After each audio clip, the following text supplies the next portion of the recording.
Uh, hey,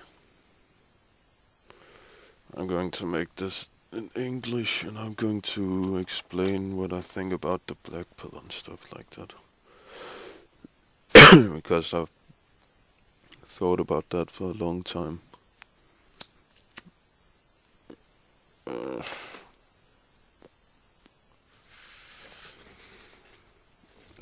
I guess the first time I came around a black pill or something like that when I uh, found out that one day we will die. Mortality aliens. And it was disturbing and it made me cry. I didn't say it.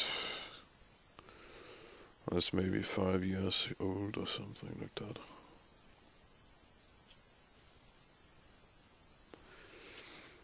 And when I grew up, I was a Christian. And I also fell in love.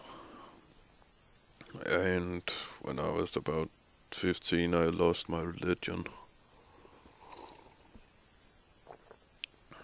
And at the same time, I became frustrated and I had a girlfriend, so some of my frustrations I let out on her. But the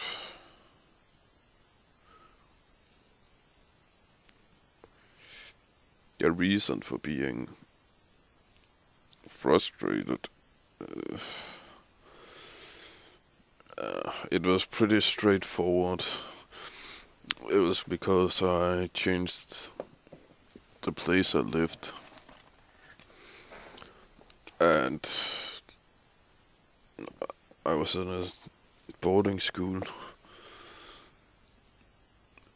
and people there were pretty, I don't know, modern. Pretty, yeah, pretty modern, so when I told them I was a Christian, then they made fun of me, but I don't really care about that. But when they asked me different questions about God, then I couldn't really find an answer. I could see why it didn't make that much sense. So that was the reason why I became an atheist. And when you look into a lot of atheists, when they, I don't know, instead of religion, then I think they value knowledge and science instead.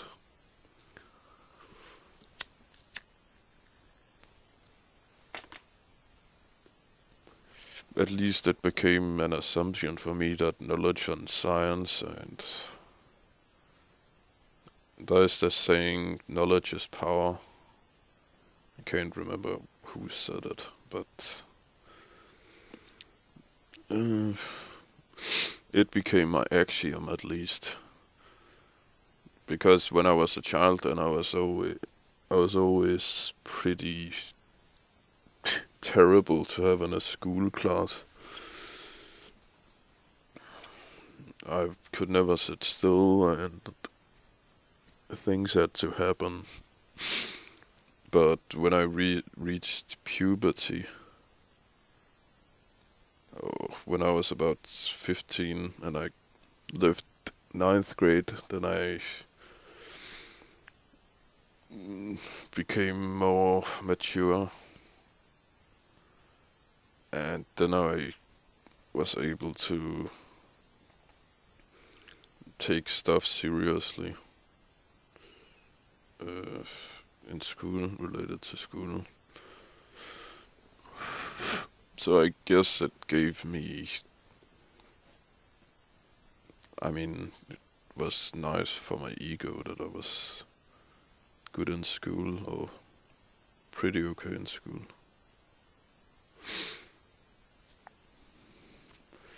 Before that, then I thought it was all of it was pretty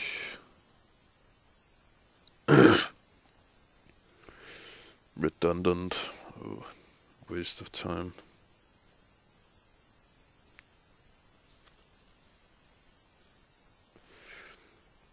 And yeah, I liked learning new things and stuff like that. And that axiom, it was pretty much, it was destroyed when I was in my early 20s when I finished high school. I wanted to study mathematics at the university. I was very much into science. But actually, it was kind of mortality aliens that came back again. I revisited that because I thought about that everything if I spend so much time learning stuff and playing chess, and I got interested in mathematics because it can describe chess. It was actually what made me pretty smart. It was that I played a lot of chess when I was young. When I was about 18, then I started playing chess, and then it just made my brain work a lot better. It made me pretty good at the scientific fields.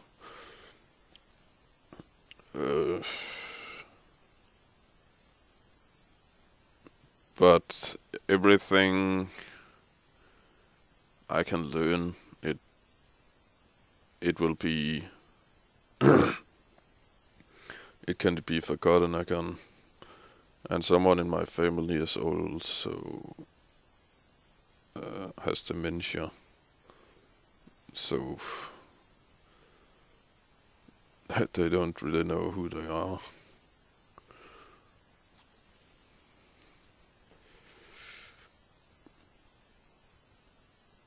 So then I rejected science because of that.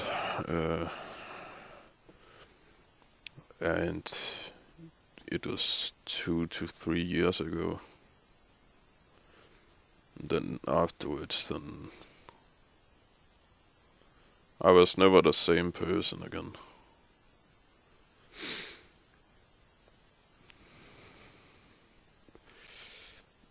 But actually, there was kind of another black pill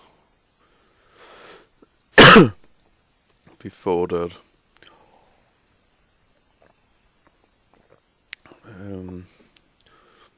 And it was MGTOW stuff and the red pill. Understanding that most women are incapable of loving men in the same way that men love women. I became aware of that already when I was about 18.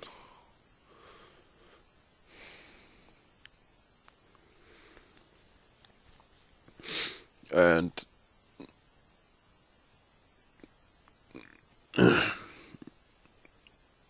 it seemed empowering to know a lot about female nature and stuff like that, but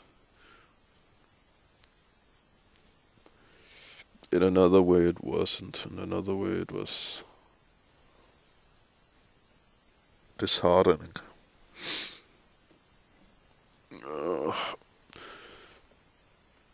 And I never really had another girlfriend again But I met this woman from Turkey when I was in my despair due to the uh, pill about knowledge. Uh,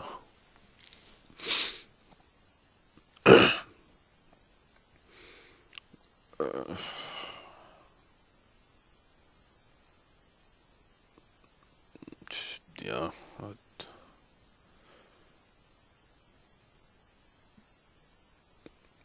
I never really got. I was never the same person after that.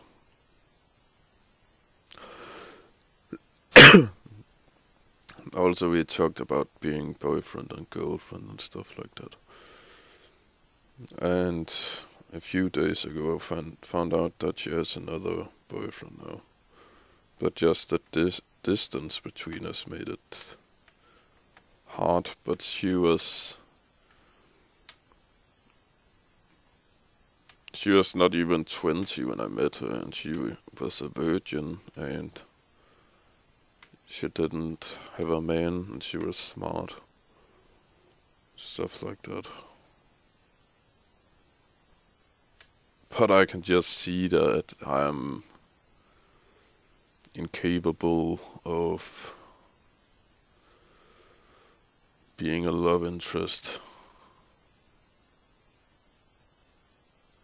I'm all alone in this world.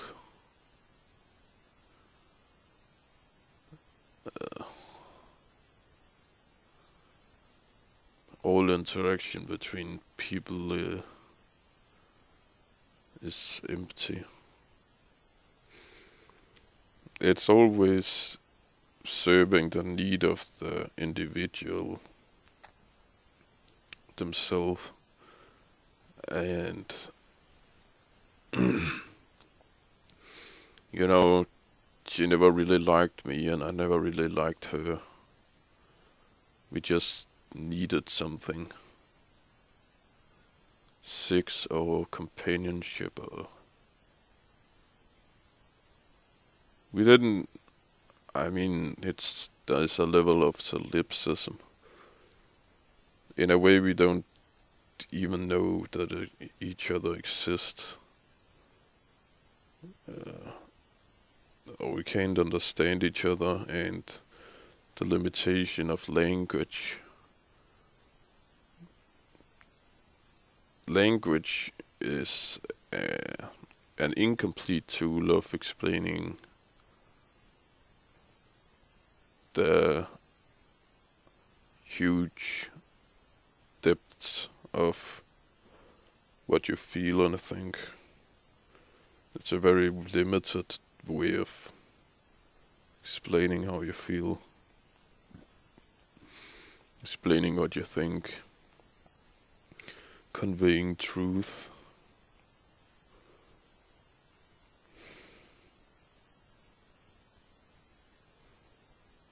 I can never imagine how it is to be another entity.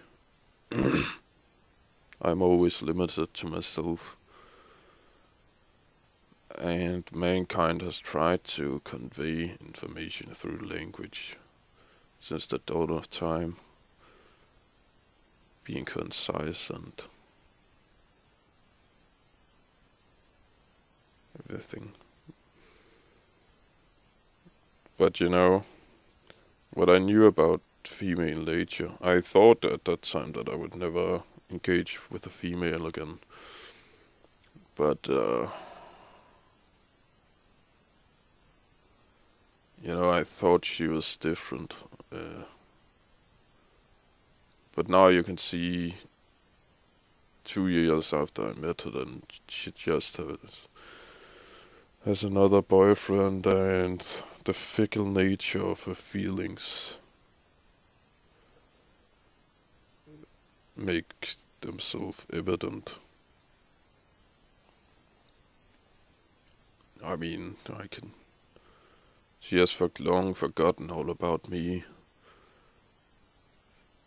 and I remember how we thought at that time that we would never meet anyone like each other, and we could speak with each other, talk for 7 hours all night until the morning. But I never had the balls to visit her in Turkey, and now I can just see that it's vacuous and empty, and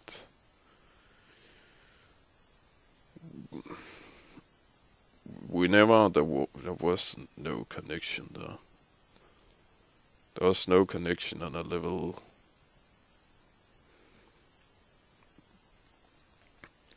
on a deep level like we thought. She's just with someone else and lost her virginity to him instead, I guess. Suppose. And this fickleness and ever-changing nature of emotion, it just goes to show that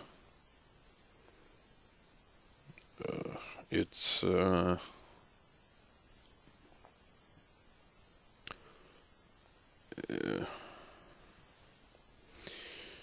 it's a risk. It's risky having children together, because in my opinion, children need both parents.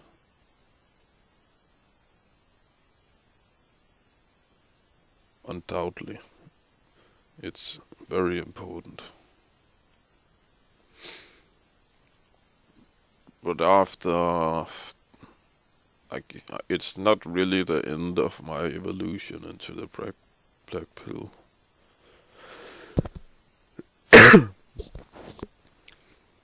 I spent some time listening to new school meditation stuff and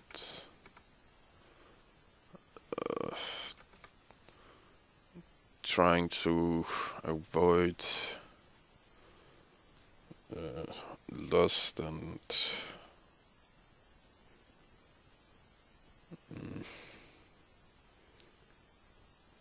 need and being grounded in reality, because reality is fickle and ever-changing. There's nothing concrete. Not even my own consciousness is concrete. It's also fickle.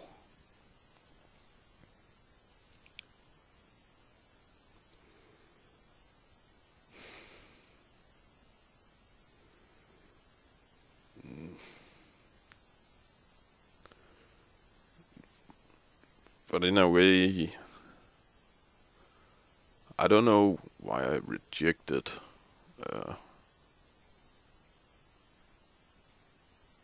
I think it's just gay in a way, or a weak philosophy.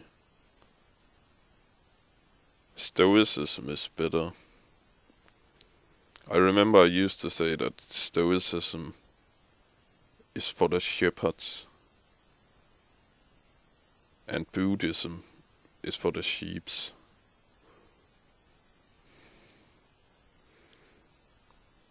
Some of the Stoics were great leaders, aristocrats, emperors. Yeah. Buddhism is not like that. It's mostly poor and religious people. The uppermost thing in Buddhism, it's justice.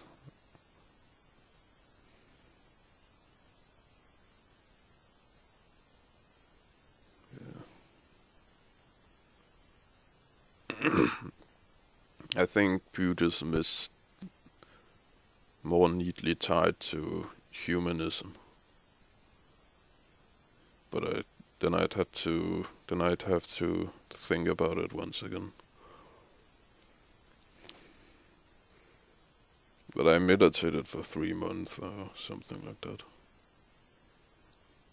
It's proven that it's healthy for the brain at least.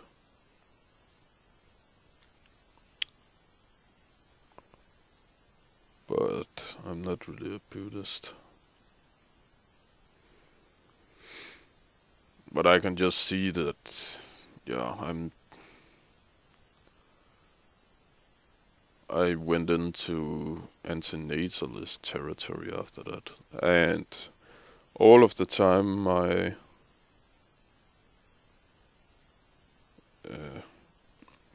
thinking was linked to nihilism in one way or another. So my time was spent working around that in a way. So it was mostly philosophy I was engaged in. Uh, uh, I mean, I couldn't really find, I don't know, stranglehold or something I could say for certain that was true or for certain that was important. It has most, since I rejected knowledge, then it has been just back and forth, back and forth. But I can't reject, you can say something. I mean, I was never really an epistemological nihilist because all I have to say is that, uh, I know for certain that I'm conscious. So I know I'm an entity, a subject. Uh, and all I have to say, no longer to be an epistemological nihilist, is that I know that if I can trust my senses, if I can trust my memory, then I can say something for sure about reality, because then I can make inductive, uh, I mean, then I can make inductions about reality. And I know that most logic and also mathematics, it's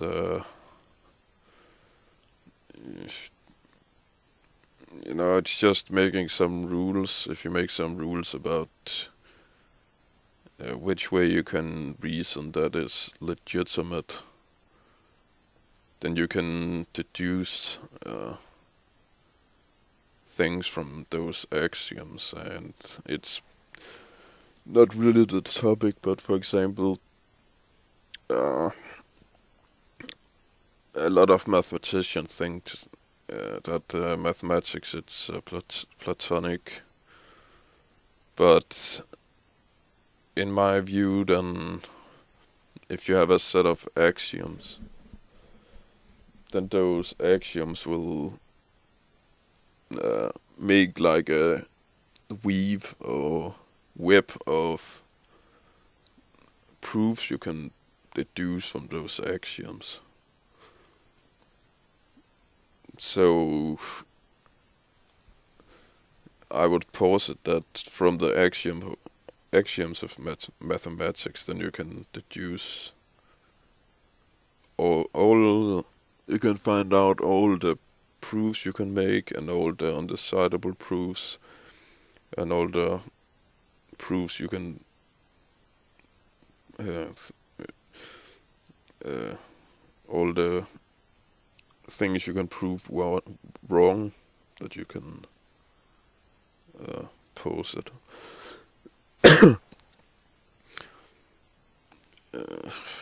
Yeah. So I don't reject science in that way, but I reject science in the sense that it's meaningful. I think most knowledge and most acquisition of knowledge It's just mental masturbation now. I can't see why it's important. Mm. It's just a tool to make life easier. You make technology, and the other level is that the human brain is very large and complicated, so we have a need for knowledge in a way that most animals don't. And the smarter you are, the more you need to think about stuff. It's just a simple need, like you need to eat and fucking drink and shit. It's just another need like that. But there's no question that it's the most complicated of those needs.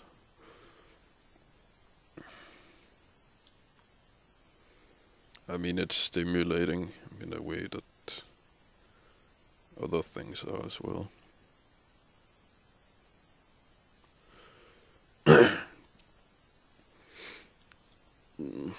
I would say since I rejected knowledge, then I have had a lot of different positions. I was also Nietzschean. I believed in a combination of Übermensch and Stoicism because they go well together. I think Übermensch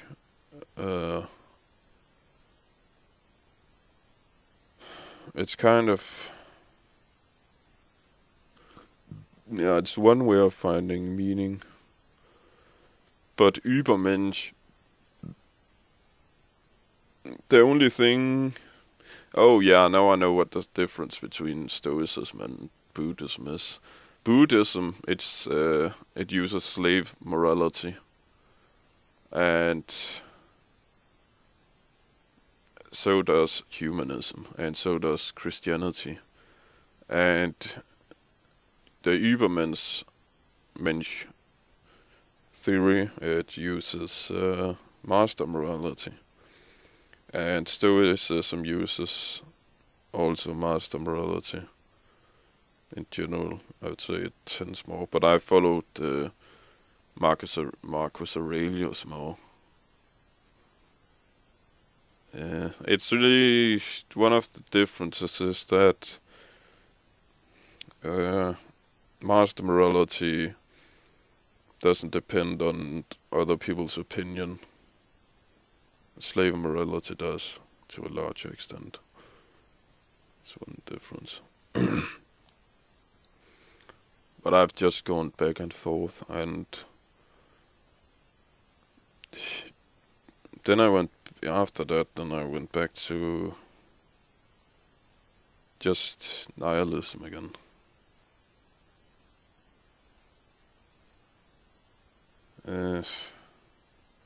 Someone very close to me died, and that made me kind of retract what I was thinking.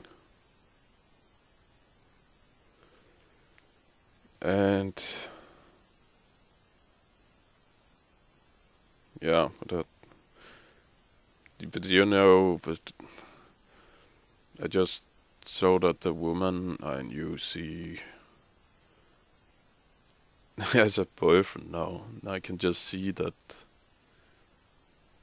I'm incapable of love at some level.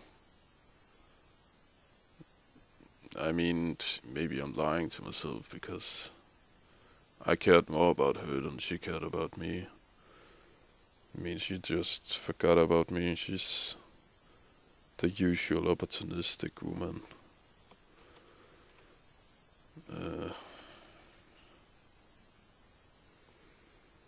But I just hate life. It's the conclusion I have now. I spend a lot of time trying to understand euphemism and antinatalism. And I agree to some point, at some level, but not completely.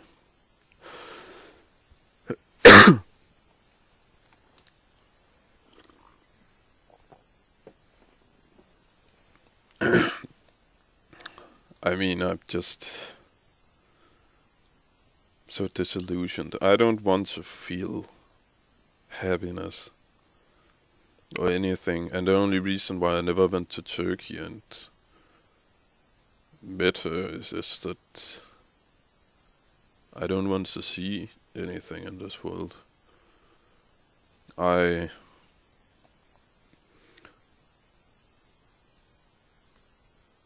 I don't like traveling because it's like when you're traveling, then you have to lie to yourself that what you're seeing is important.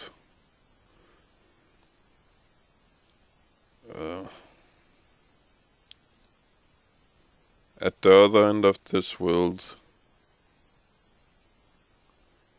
the world is just the same shit. There's no difference. When we speak in different languages,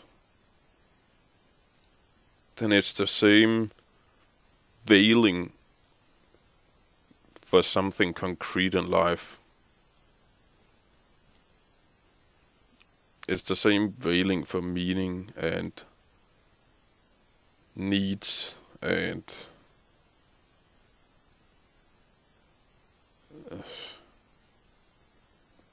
curiosity and search for meaning and love and yes. the first, I guess the first thing is to have your needs met. I mean, when you're a baby. And then it just evolves into languages from there. But it's, there's no, in any one language, there's no deep secret about anything. And most construction of language is just arbitrary. Especially the written systems. A lot of written systems are not really evolved. They're just constructed. A good example is Cyrillic. Uh, most of them are constructed.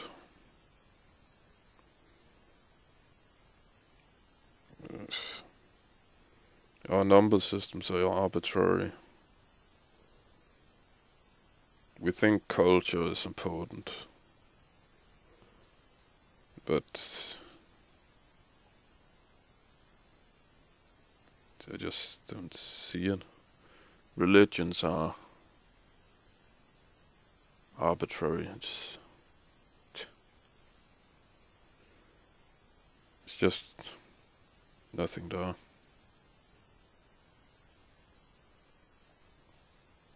And people,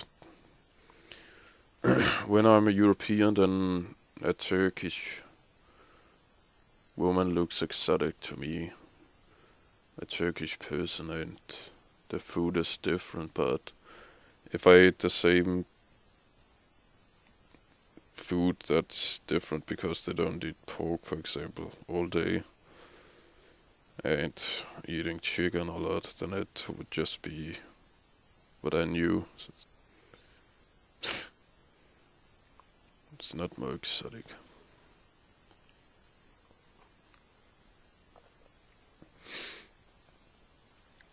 And I also think the Nietzschean way of thinking, it's the same.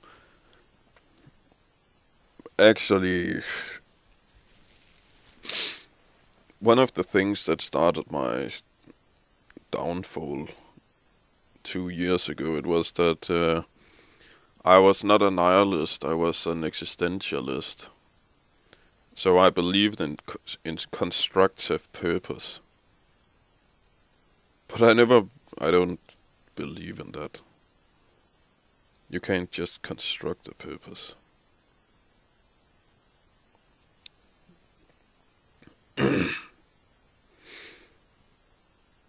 It doesn't work like that.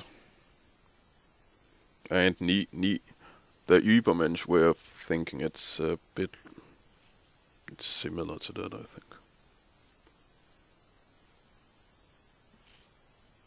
think. But I'm also, yeah, my position is just that I hate life.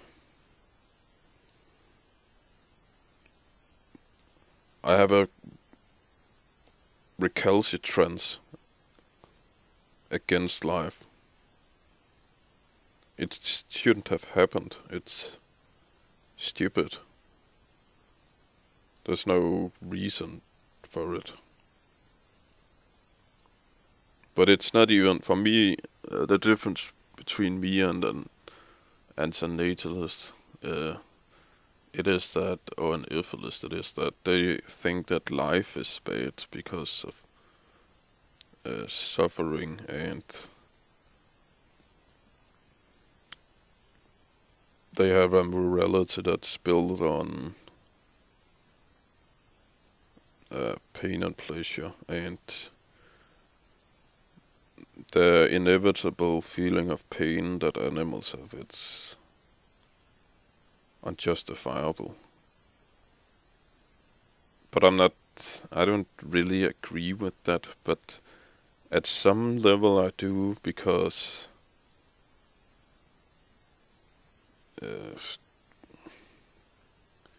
it's just the result of thinking about the lack of meaning for years on end. It is just that it destroys you emotionally.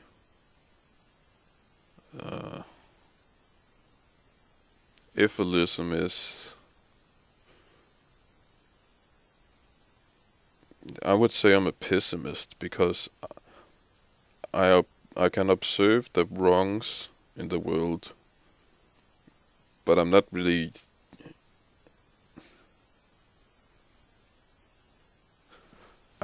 making moral judgments about it in the same way that Evilists and antinatalists are. But on another level, then I agree.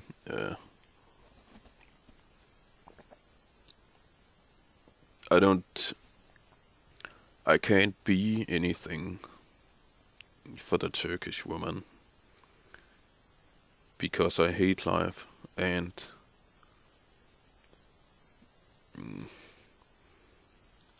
I can't say anything in general for other people. I think it's a leap of, it's an assumption. It's an assumption to say for old people that they shouldn't have children, because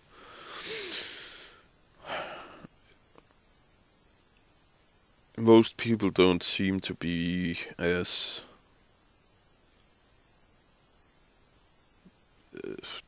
polluted and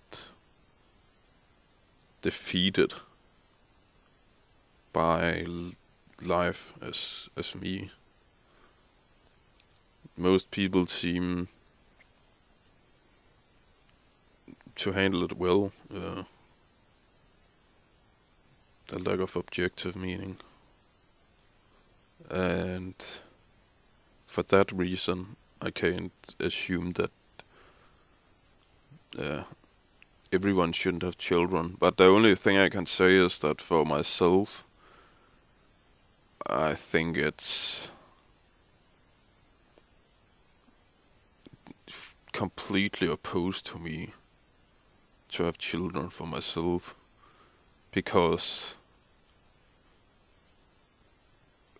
I never experienced anything my whole life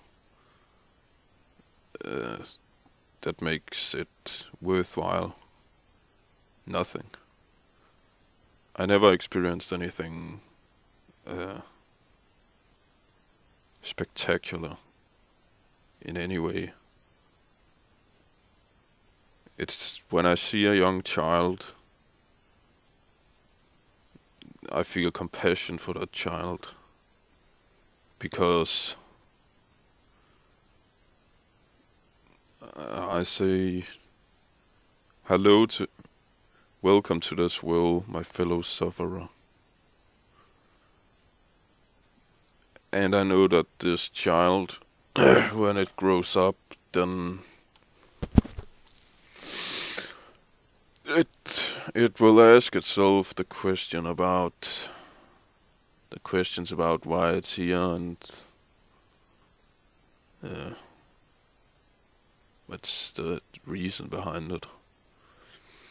It starts as with me when it's about 6 years old and it knows it's going to die. And it's the only thing you can really say that humans in general will ask themselves, because some humans are religious and they never really question that assumptions about the assumptions about religion and meaning, and that most religion seems to be constructed.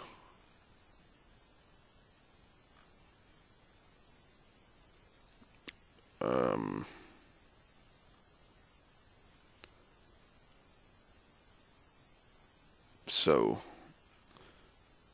but for example, there's another, it's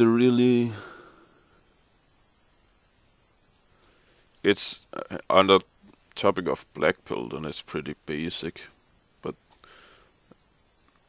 someone on the Go Speak,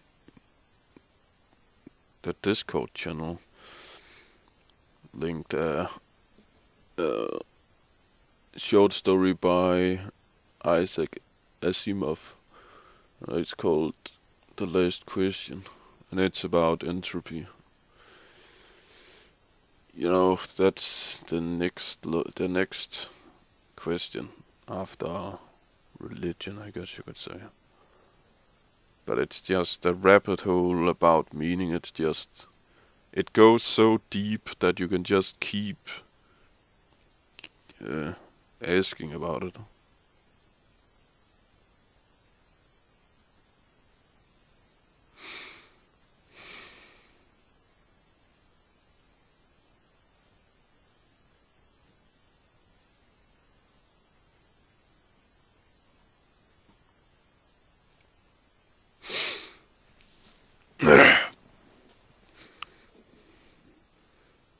There's another way in which I agree with anti-natalism. It is, yeah, it's true that if you have a child, an unborn child, is perfectly fine.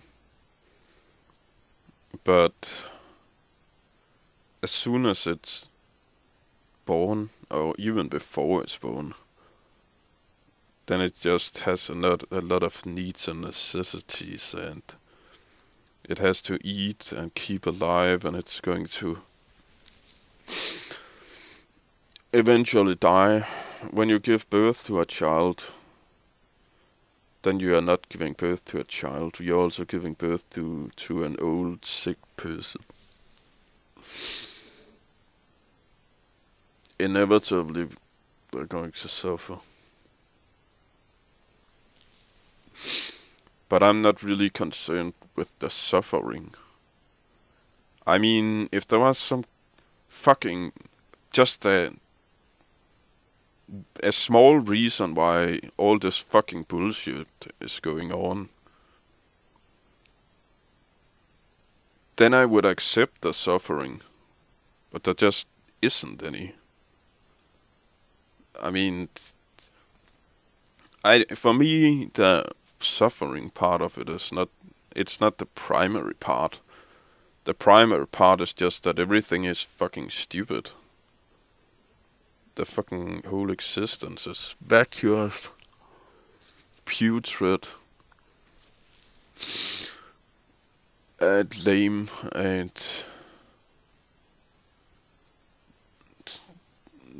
yeah, it's also the reason why I reject knowledge. It's just, I know whatever, if you want to know, I spent some time learning about physics lately, and I learned about quantum physics and the beginning of Big Bang, or the big question, and the shape of the universe.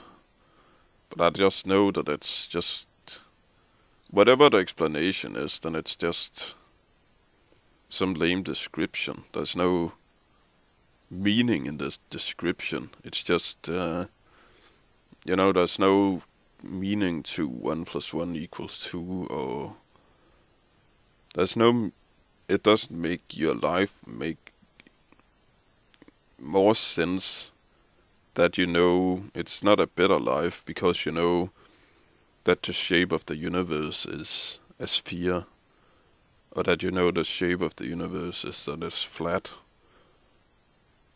or that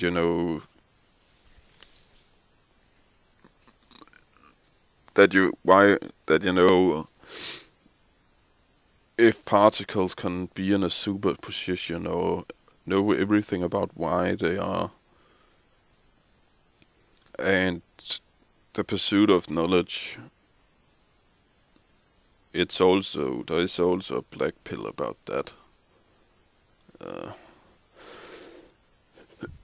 Because the more we learn about, I can just see the most complex fields, physics, mathematics, and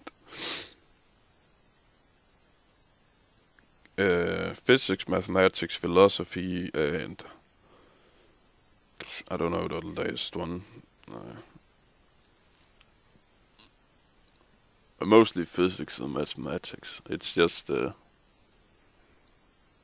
it gets harder and harder to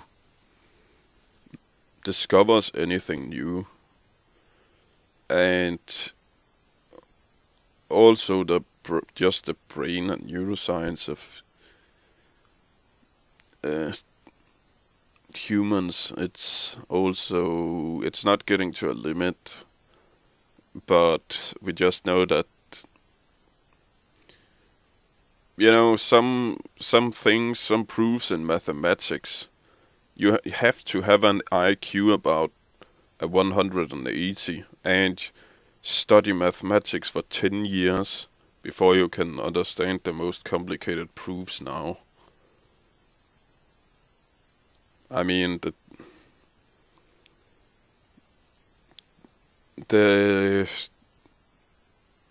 and now we even know that that some things can't even be proven one way or another.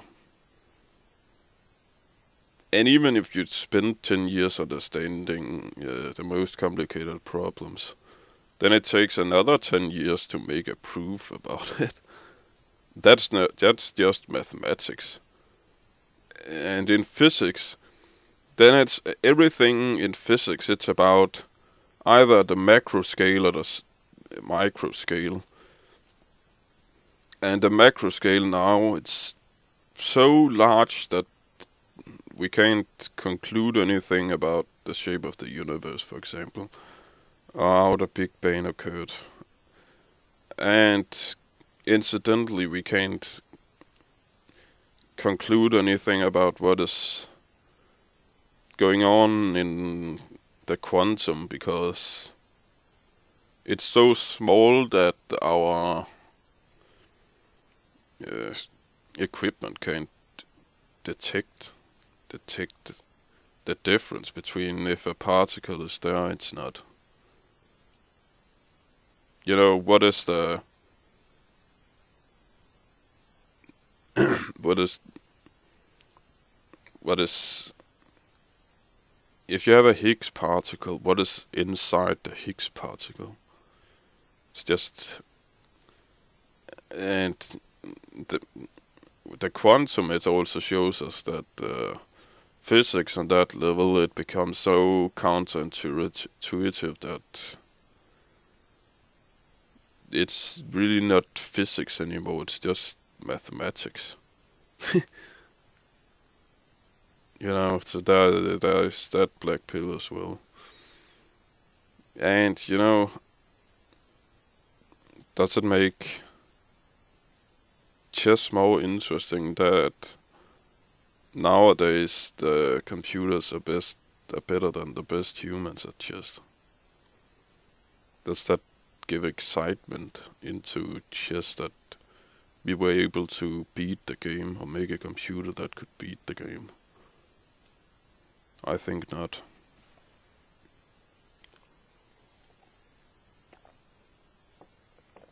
In professional chess now, then I don't know, something like 90% of the games are uh, uh, what is that called? Undecided.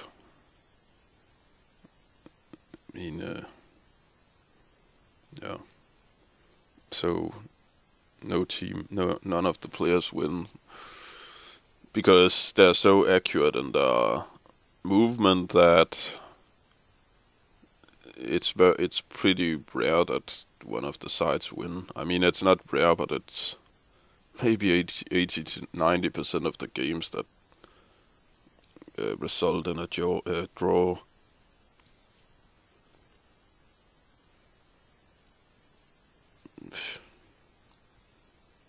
Yeah, and all the chess players know everything that's going on. In the old times, the chess players, if they found some strategy that wasn't well known, then they could. It was very effective. Now everyone just knows everything. You can't have a high-level chess game without everyone knowing how it ended and what happened. Then there's another black pill that I sort of forgot about it. It's the decline of the West and everything about that. Uh, I got to know that for when I was 16 years old. Then I knew that at some point white people would likely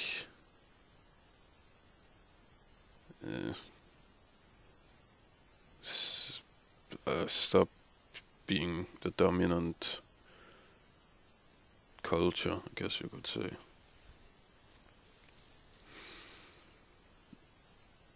There's one number. In the next generation, then in all Western countries, we will be 20% less, fewer indigenous people.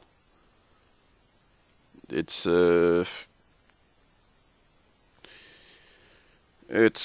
very catastrophical what that entails, economically and everything.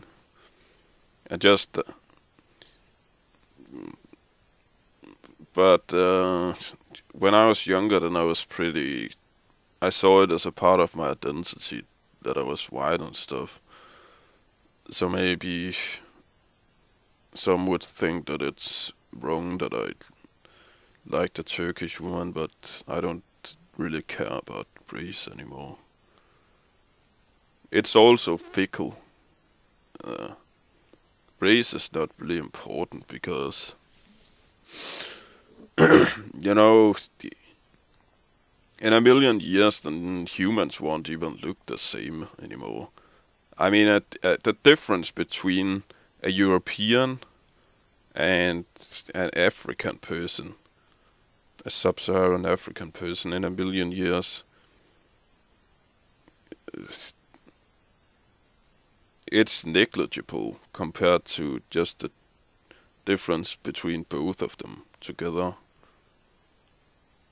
I mean, humans change, we evolve. We're not going to look the same. The biggest problem I can see it is that I mean,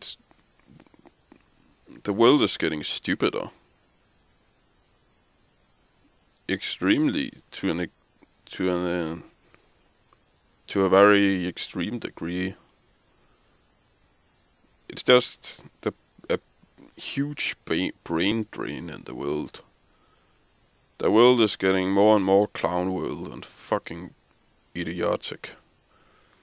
The number of children people have, it's inversely proportional to the IQ. It has a negative correlation, even a very clean negative correlation.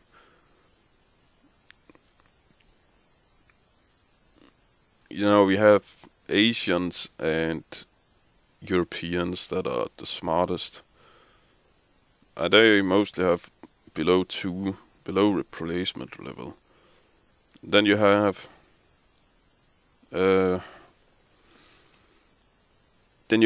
something like South American, North African, Arabs, and some types of Inuits and South Asians. They have lower. It's actually about the average IQ because they have a lower than the West and East Asia. But then you have Africa. They have fucking low IQ in sub-Saharan Africa, and it's the place where they have most children. And most of the areas which have what I call the average IQ, it's about 85. It's where they have 2 to 3 children. So it's just completely inverse. And I don't know what will happen, but I spent fucking so much time thinking about how fucking crazy it will be when the shit hits the fan. I mean, maybe when we reach the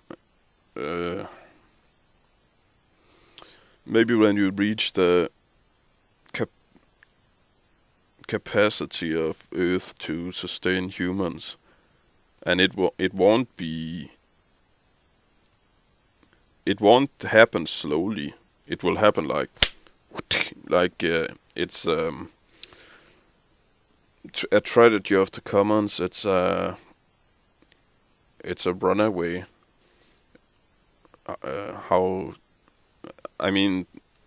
Some people think that we are already too many humans on Earth now, compared to what it can sustain. So I think that's something. Maybe Africa will lose something like 30% of its population when that goes wrong. At some point they will reach a production limit on food in a very destructive way.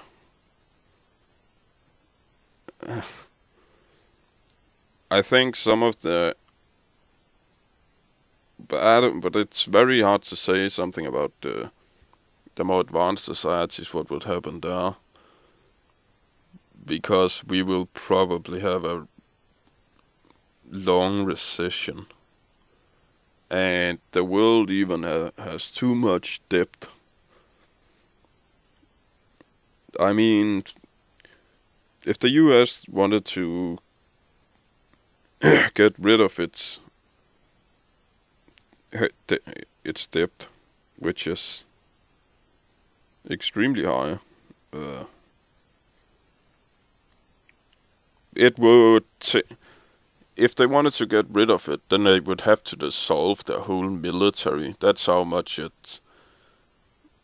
they need something like between almost $1 trillion a year to pay off that debt now, because it's so huge. That's fucking bullshit, all this. And at some point we will also get rid of our oil. It will probably... I don't know what will happen in the West if we can use sustainable energy at that point. But I know that the other countries, the poorer countries, they are reliant on oil. So it will probably cause a lot of civil wars all over the world. And then you have the threat of nuclear war.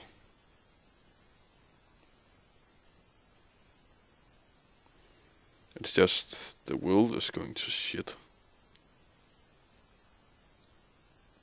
But this political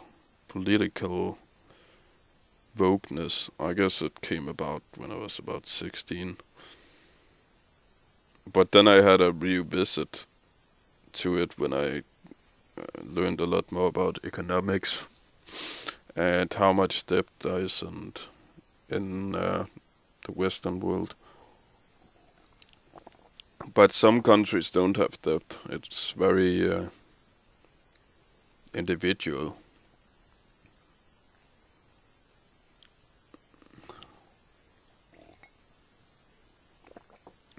But there are some that say that that's a result of being beyond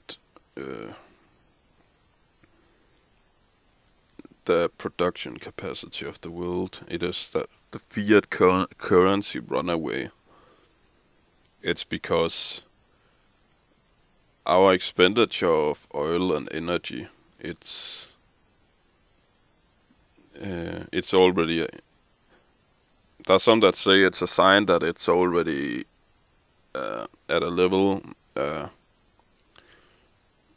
beyond capacity now.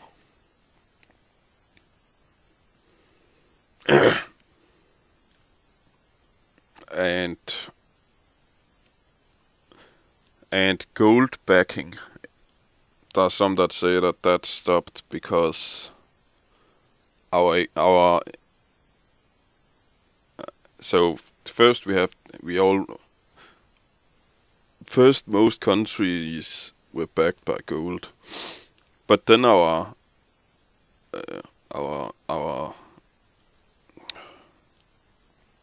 supply of oil, it grew beyond how much gold there was in the world. And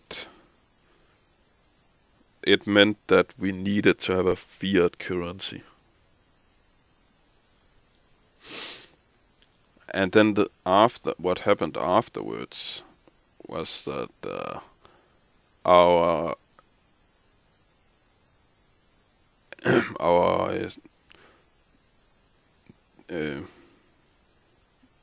demand for oil exceeded supply. So that's where debt started. And it's completely unsustainable. It's going to... And yeah, then you also have just climate change in general. But I don't know that that's a bigger problem than the...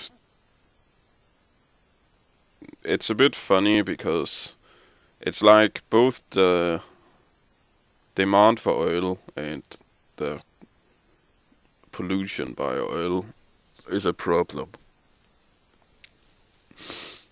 But when we run out of oil, then it's also a huge problem. There are so many countries that are dependent on oil that will likely start war. It could start World War III.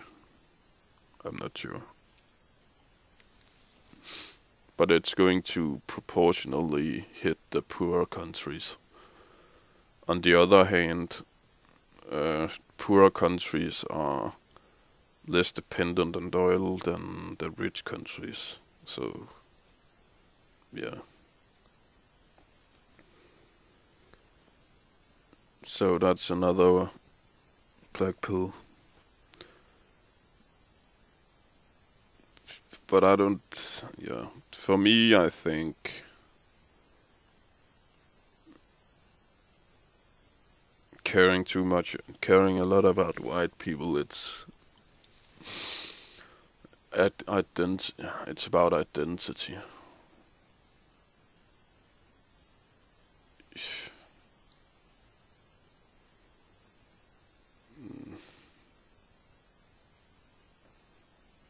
But I mean, white people invented most things from the Renaissance onwards.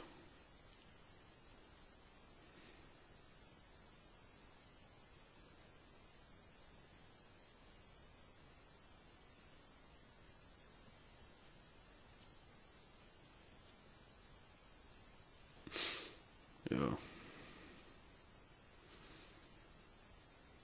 But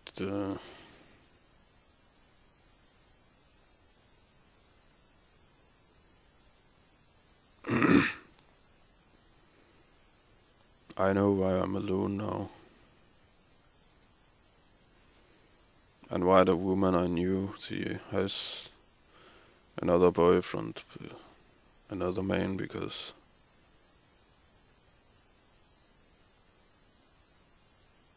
nothing makes life redeemable.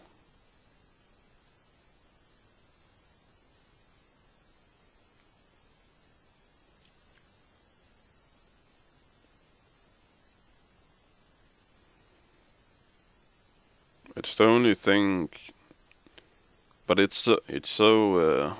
surprising thing is that how much potential uh, is in me as an individual. If I just stopped being completely preoccupied with black pill stuff and the meaning of life and stuff like that. I don't want anything. I mean, whether I do well in my work life or I don't have a work life at all, or whatever the fuck I do, then it doesn't make life more meaningful. And my perception of myself, it's also indifferent and empty. And even the notion of me being a person, I was also black pill about that at some point. I just see myself as a collection of atoms and cells, and it creates an extremely complicated entity and organism, and also the love I feel for my family. I only feel that love because they're related to me, so it's just a tool nature gave me to prefer the in-group. And it's the same kind of preference that uh, makes one racist. Or it is, I don't know. I don't give a fuck if people are racist. People can believe what the fuck they want. But I think it's when you see your race as part of your identity at some level, or hate other races, or claim superiority. Yeah, that's kind of what I think is racist. But I hate the term. It has become meaningless because of the co-option from the left, I think.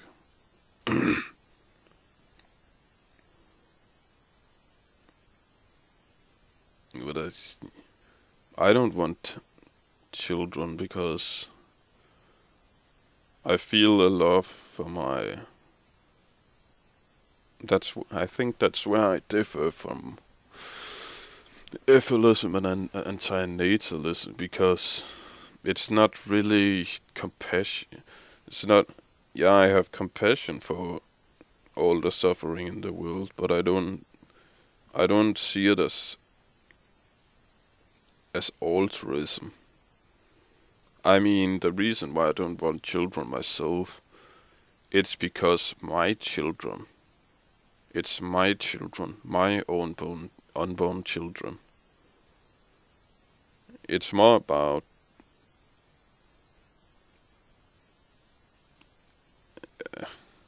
I mean, I feel a greater love for them than other people's children. So in a way, I don't give a fuck that other people have children. It's like when they tell you that Africans have a lot of children and the whole world is getting stupider and dysgenic, then in a way I just think it's a good thing. Let the fucking retards and the meek people inherit the earth.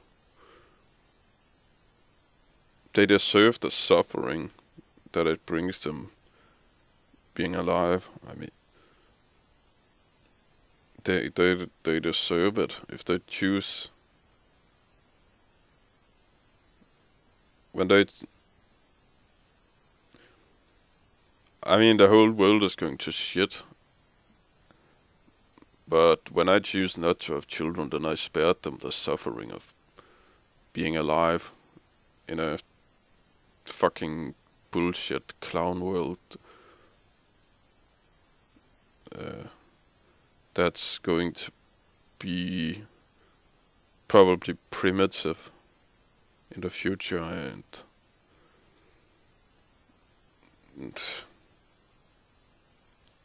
I would rather spare my children that suffering than, you know, if the whole let's say the whole earth is stupid black people that are polygamous and don't invest much in their children, and they reproduce in the same way as animals.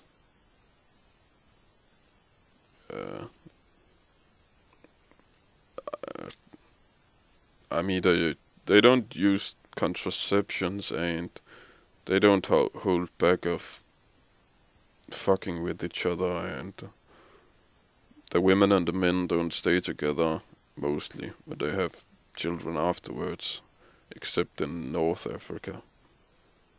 Then let them have this world. I don't fucking care about it.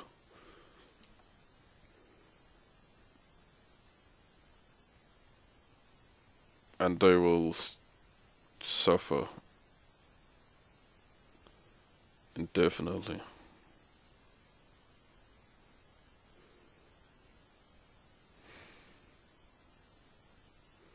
It's also funny, just you know, who everyone who has ever lived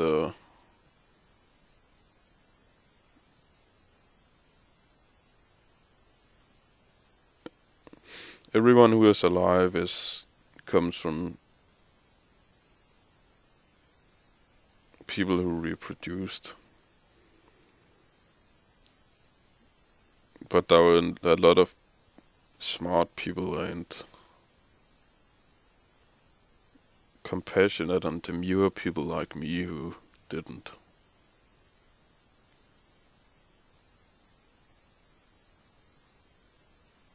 But yeah, most of them won't tell their story to their children because they didn't have any.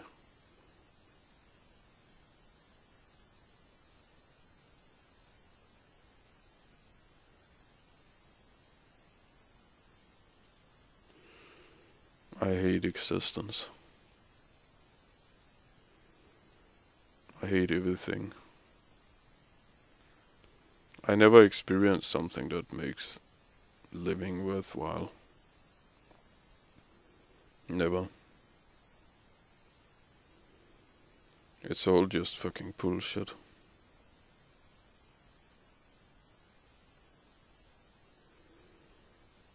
Then you have a lot of happy-go-lucky people who just ignore the blatant truth.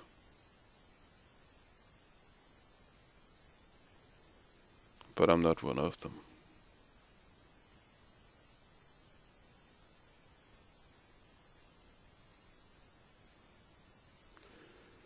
I feel so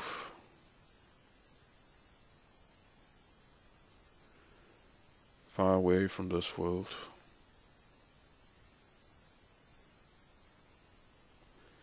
And yet I'm a part of it. I can't remove myself from reality.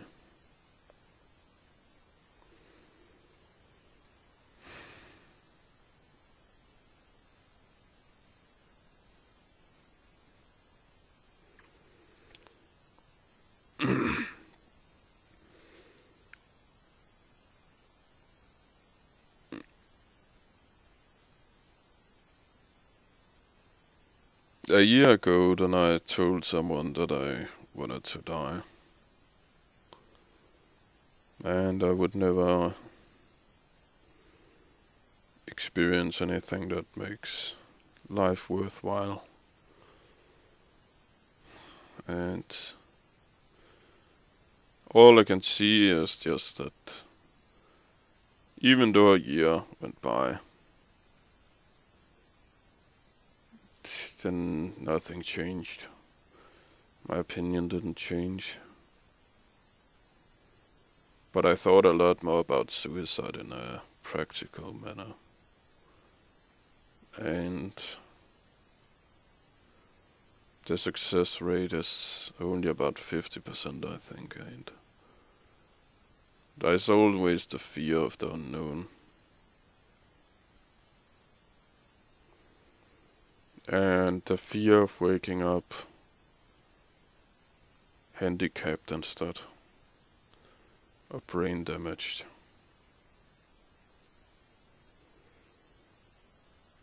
There's also the bemoaning and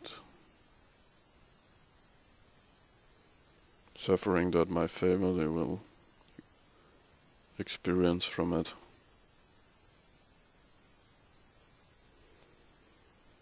But, you know, you can never live life for other people. It's a bad reason to live for other people. If you hate life for yourself,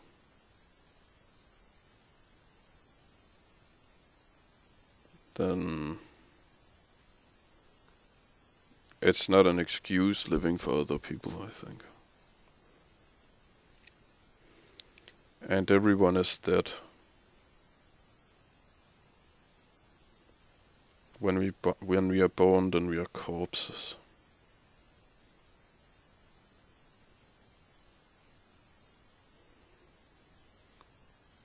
When you have a child, then you are giving birth to a corpse. Time is fleeting.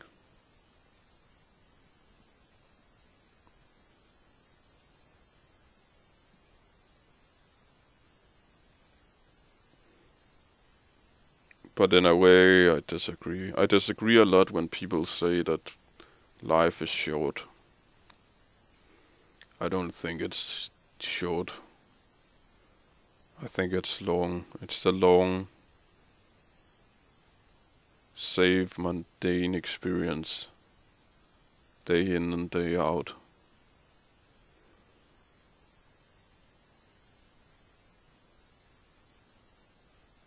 Yesterday I looked out of the window and it was dusk. Uh, it was dawn. I could see the red diffraction of the sunlight in the morning. And then I fell asleep. And then when I woke up again, then it was dusk instead. It's the same day again and again and again and again.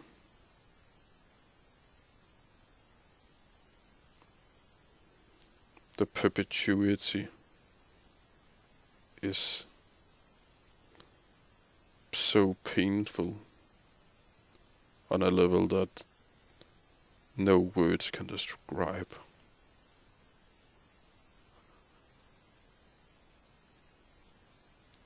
It's just the same shit over and over and over.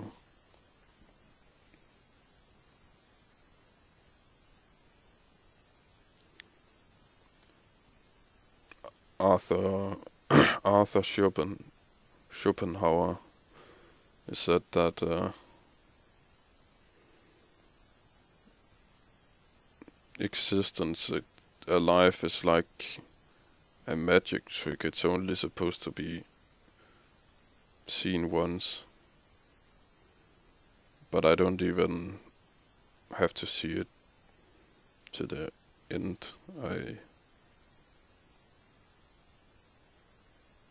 It's already enough. I'm 25 and I feel like I'm 70 years old.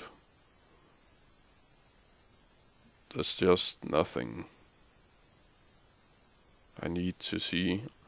It's unfathomable to me how someone can be 80 years old or just 70 or 60 years old. I cannot fathom how it is to live that long. You know, I've only been really conscious for maybe 10 years. Since I had puberty. And then I have 5 times as long again. Maybe. It's inconceivable how long that is. Life is not short. If you hate life, then it feels like an eternity.